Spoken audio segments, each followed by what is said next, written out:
Howdy music lovers, Tom from Blakgraz here. I'm going to change the strings on Rosa. I've got a show tonight, so I want fresh strings. It's been a little while.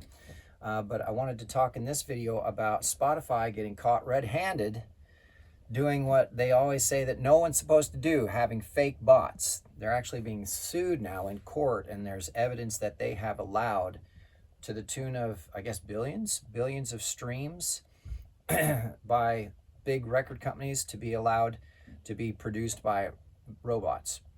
So that's the stuff that I actually got kicked off of Spotify for, which is really interesting because I had music up there and I did actually pay for a listening service, but of course they all claim to be organic and actual users that they were just presenting to their users, and then the users, if they liked your music, they would go and listen. Well, I did that and I paid for that service, and of course Spotify said, no, you can't do that, that's bots. So they took down all my music and I had to start all over again. I had to go through a completely different distributor and reload songs and start from scratch. And it was not only expensive, but it was a pain in the butt because it took a lot of time and hard work that I'd put into being on these platforms to be available for folks, and threw it out the window. So here they are getting caught with backdoor shady deals with record companies. Is it any surprise? Come on, really? So I think it's just hilarious. It's something that I kind of suspected all along, and now it's being proven in court that that is actually what they do.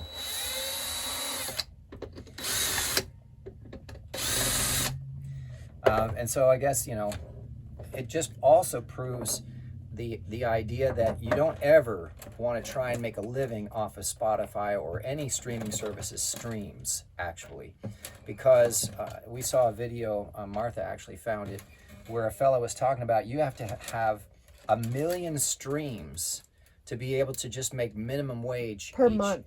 1 million per month. 1 million per month to actually just make minimum wage for an annual salary. So you think how hard you're working to make them money, because they're making money. I mean, every corporation, that's all they're there to do, which is fine. Fine, you're in business to make money. Good on you. If I'm dumb enough to sign up for it or dumb enough to pay for advertising so that you can make more money and I don't, well then I'm an idiot, basically, is what I decided. And that's why it became more and more obvious that touring around and doing live shows is actually the most important and most vital element of being a new artist at all, because all of the different advertising and all of the different ways to generate revenue are diminishing. I mean, the only place you really can make money now are ticket sales at live shows, merch from live shows, and if you have your songs available on your own website.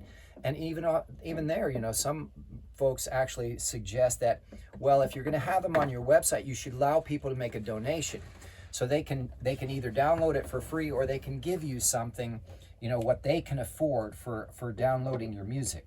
So, which is fine if you're not trying to pay your bills that way, right? But when people take stuff for free, and this is throughout history, you can just go look at what happens when you give stuff away to people for free. They don't appreciate it the same way as if they'd had to work hard to create a value, be it money or something else, in exchange, and then exchange with you for that value, because then they have a deeper appreciation for what you're offering to them. That's so common sense. It's like parenting 101. You don't ever just give things to your kids. You help them learn to earn them, right? Sort of like chores and all that, to show appreciation for the exchange of value. Even if it's not, you don't need to teach them that money is so wonderful, but that exchange in abundance is what you want with somebody, right?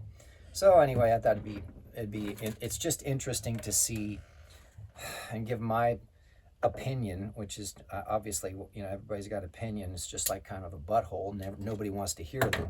But, it's no surprise, right? We know that the record companies all have the budgets to pay for, the backdoor deals.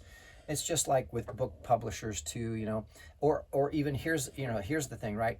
How many record companies are paying for AI to troll independent artists that are starting to get, noticed in in each genre, right? Wouldn't it be to a record company's benefit to pay for an AI program to create fake accounts and go after and troll and negative thumb down for someone who is in the same genre as an artist that they're trying to promote, right? Because the race to number one on Billboard is finite. Not everybody can fit up on the top of the charts, right? And so they're always from the lack perspective, right? Well, we got to get him to number one. So you can't be on the chart too, or you can't have success at all. We got to make sure that we block out everybody else and just our guy gets noticed, which is called cornering the market. So again, good on them. If they can do that and they can manage that, good for them. As far as I'm concerned, I come from the perspective of abundance. The abundance being that not only is the chart temporary, right? But you've got your whole life and then your whole family's lives afterwards to enjoy any kind of success with a publishing royalty or mechanical. Once you have a hit song, it pays forever. Forever. In fact, that's a whole nother video we'll talk about sometime, that record companies find an artist, cultivate them, and then knock them off so that they can keep collecting the publishing. But we'll talk about that another time.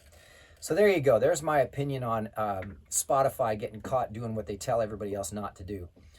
And the funny thing is that's not the first time. They did it with AI-generated music. They've done it with terms of service. They've taken people's stuff off, who never paid for fake bots. They actually had people actually start liking their music. But of course the algorithm flagged it, and so they took it down. It's just dumb. Don't give them that much power. Go and do live shows, sell merch, sell tickets, put the songs on your website or on some other website where stupid terms of service like that don't count. And if they take your stuff off of Spotify or Tidal or Apple, who cares? The internet is infinite. You can put up websites, you can go to all kinds of different services. And if you got people who are actually loyal to what you're doing, what does it matter? If you put up a post on your social media, hey, they took us down off Spotify, move over to Rumble, guess what? All your followers are going to follow you to Rumble, and you just keep making money. That's the thing about Spotify. I think they're too big for their britches. They don't realize that they're putting their business model in jeopardy by being stupid like that. So anyway, there you go. That's my opinion. So I'm going to finish changing the strings on Rosa here, and y'all have a wonderful day. Thank you so much for tuning in. Please give us a thumbs up or a subscribe. If you have comments or you have opinions about this too, let me know in the comments down below. I appreciate every single one of you. Don't forget that we have CDs for sale on Elastic Stage, and of course we have merch online as well as merch at the shows. And also we're on every social media platform, and we're on the streaming platforms too, so every time you listen it helps. Oh, it's meant for marketing, for reach, for people to find us, really. It's just basically advertising so people know what we do. Also, before I go, I want to shout out to Angry Troll. I've got their shirt on today, and I like this one because I think what it says on the back is funny. It says, "Don't get angry, get thirsty." I think that's a good approach to life. So, all right, y'all. See you at the show real soon.